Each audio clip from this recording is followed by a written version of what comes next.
So we're here at the Tea History Collection in Banbury, and I'm sitting with Mike Bunston, OBE, and we're talking through all things tea. My name is Dennis Shortt. My background was that my parents were in Assam at Rwanda Tea Estate and then Lungajan Tea Estate over a period of 20 years, sort of from around about 1950.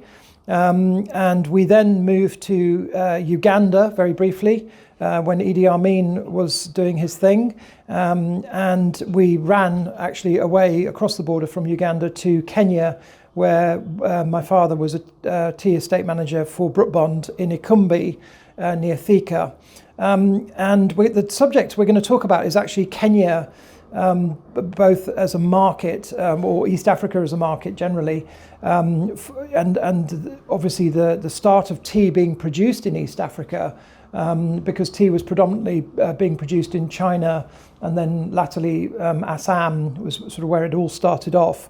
A quite fun example of some of the things here at the Tea History Collection. We have a fantastic jar of Kenya tea, which was donated by Brian Reiter with his extensive donation of pretty much a third of the entire museum that we've got here. So we've got Brian's entire collection here. But this is a very unusual bell-shaped jar, which is very unusual actually. I've not been able to find any on the internet at all. It's almost unique.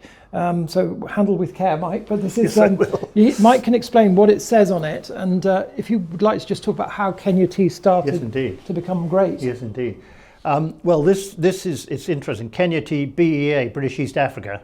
Didn't even actually mention Kenya. Well, it says Kenya Tea, but I mean, it was British East Africa in those days. This is a sample that was taken from Karenga Estate. It's a BOP on the 16th of January 1928, so it goes back a long way. Karenga, of course, was part of the Brook Pond Empire there. Kericho is still one of the main producing areas, mainly large commercial plantations owned by, still at the moment, Unilever, not perhaps for much longer, and James Finlay, and then up in Nandi Hills, a lot of large plantations there, and a few down towards Sotique. But the great story to me about Kenya and how I got involved was the smallholders, the Kenya Tea Development Authority, called originally the Special Crops, set up in the 1950s. And there were what they were encouraging was smallholders could own up to, I think, an acre or half a hectare, as it would be now, of tea. And they were tea farms, and the tea, all the leaves when they were harvested, which was on a very regular basis, were collected and taken to a big processing factory, and then they were paid for their leaf, and if it had been a good year, they got bonuses at the end of the year as well. It was a wonderful concept, one tried by so many other countries, but not nearly so successfully as Kenya have done. And it grew and grew. It spread throughout the central province, which produces some of the best tea in Kenya for sure, but also all around Kericho and those areas. There's a lot of smallholder crops. They have 61 or more now processing factories, which is incredible. I mean, they probably, the smallholders account for probably 60% of the Kenya crop, if not more. So it has been a wonderful success story. They've had their problems, who doesn't, particularly in a country like Kenya, where there's been a lot of government interference over the years. But by and large, they've come through, and it's been, as I say, a great success. So tea from East Africa, if you were looking at your sort of PG tips and Thai food that we buy today, a huge proportion of tea does actually come from that part of the world, doesn't it? Absolutely, Dennis. I mean, I suspect it's over 50%, nearer 60% of all the tea we drink in this country comes from Kenya. It has been a great success story, it really has. And why? It's a very simple reason, really, for blends. We're talking about mainly blends now, although you can buy Kenya tea in its own right. But a blender wants to have a regular supply of tea that he can blend, and ideally as simply as possible. Now, in the old days, they had to have vast stocks of Indian tea, Ceylon tea, because they were all seasonal crops. Hence, going back to what we were talking about earlier about the Banbury warehouse holding vast amounts of tea. The buyers had to have this tea so that they had it ready and available for their blends. When Kenya come on stream, there you are on the equator producing tea all the year round. There's no dead season, all the year round, high quality, high altitude teas, and it was the blender's dream. Down to Mombasa on a ship, as opposed to India had to get it 1,000 miles down to Calcutta even before they got on a ship. So Kenya just fitted the bill brilliantly, and it was the blender's dream. And of course, sadly now, because we've worked so much on the just-in-time policy, we're finding a few problems there. But nevertheless, the concept is there. The right tea, regularly available. They really could hardly go wrong, but good luck to them. So we talked about sort of the early days of tea, and in India, a lot of tea planters went out to Assam when, literally Assam was just a jungle.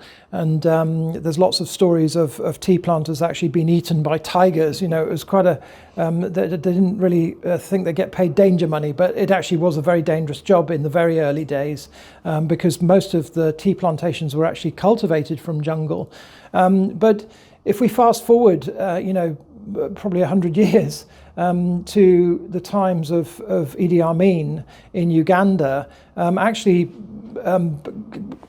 being a tea factory manager in Uganda was also pretty dangerous. And I remember back in 1970 or whenever it was, I was aged 5 in Kampala, and there was gunfire going off, and we were fleeing the country, machine gun fire in the street outside, and some horrible things happening, which my mother pulled me away from the window and didn't allow me to see. But I got the gist of what was going on. But you had some interesting times, didn't you, with your visits? I did indeed, and sadly some people disappeared. They did. Well, primarily, of course, I was actually seconded out to Uganda in 1966 for an 18-month secondment while they were looking at bringing one of their bright Ugandans to London to be trained by my company.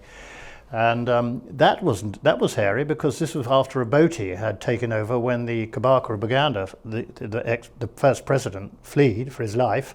And although people know all about Amin, a lot of people didn't know about Obote. Obote probably had as many people killed as he did. So we lived, most of the time we were living under curfew. 7 o'clock curfew got to 10 o'clock. We had to have travel passes to move anywhere around the country. Luckily, there are quite a few airstrips on some of the estates, and we were able to get light aircraft, which not only saved time, but also was a quicker, safer way of travelling. So yes, I've had some fascinating experiences with Uganda, and interestingly, Dennis mentioning his, because the last time I went to Uganda in the 70s was in 1974, because by then it wasn't only the safety factor, it's just that the tea estates have actually been abandoned. Amin had given them to all his chums, they hadn't a clue what to do with them, and rather like happened in Zimbabwe. It's the same story really. And I remember going back in 1980 after Amin had gone with one of the companies that had got their tea estates back, and you were driving down vast areas in tunnels, and it was the tea had grown up over these years, because they always say in Uganda, if you put a stick in to hold up a plant, the stick grows. It's so fertile, and you could see the way these tea bushes have grown. And of course you have tea blocks, and so that traffic can get in and out, and all the equipment and the pluckers. And so we were driving down these tunnels with tea overhead. When they came to rehabilitate, the tea was done very quickly because you cut it back down to the original frame. The problem was the forest trees that had grown up, and in 10, 20 years some of those were quite big and took a lot of removing. But the staggering thing was, in 2 years' time I went back, and you wouldn't think anything had happened. The tea was there, lovely fields of green tea again. Amazing. So it was an extraordinary thing. And then I got involved very much in Rwanda, and again perhaps trouble seemed to follow me because that was expanding like mad. Most of the tea estate managers that Dennis was talking about fled to Rwanda because they were just starting out. The European Union were putting money into Rwanda, and they were planting out tea like mad and building factories. And I got very much involved in that, which was very exciting, right up to 1994 and the genocide. And then, of course, everything went backwards. But I went in January 1995 after it was over, and helped them to rehabilitate and get tea out and get some foreign exchange for them. They were desperate. And again, so very exciting times. But Yes, the tea industry has never been boring in my mind. After 63 years, I still love it all.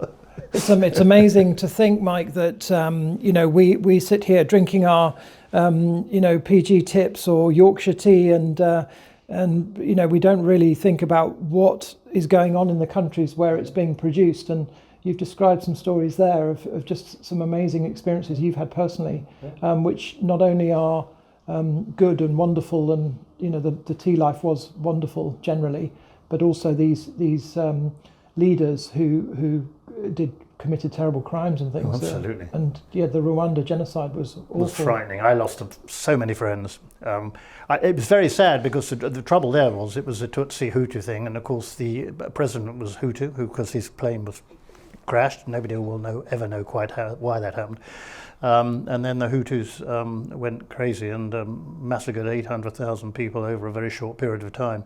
But of course, all the tea industry was basically controlled by Hutus, and I knew them all very well. Most of them fled. Some were killed, and God knows how many Tutsis that I knew had been killed. It was so sad, the whole thing, tragic. But you know, there they are back again now and doing well. And Rwanda now has got a real name for itself, producing top quality tea, and a lot of it comes here. Fantastic. And, deservedly so. Yeah. Well, thank you, Mike. We shall enjoy the next video. Pleasure, Dennis.